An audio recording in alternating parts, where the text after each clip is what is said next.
For students who struggle with writing, and they could be older students who are still having difficulty writing sentences, they could be younger students who are having a difficult time just getting 2 or 3 words on the page.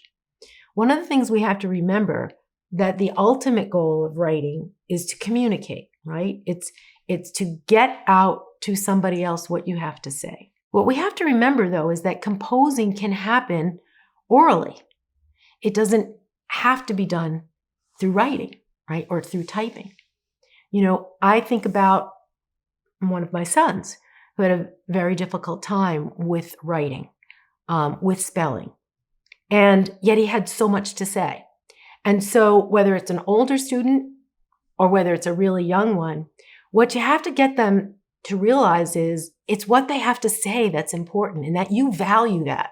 So if you can find an opportunity to have a young child who can't get the words down, if you can have them dictate to you to say, what do you want to say about this? Or even do a little bit of a drawing and then use that as a jumping off point to help them remember what they want to compose and then fill in the words for them. Now you're helping them realize that, yes, you're frustrated getting the words out on the page or spelling them, but you know what? That doesn't mean you're not a good writer. Being a good writer isn't just about spelling or about handwriting.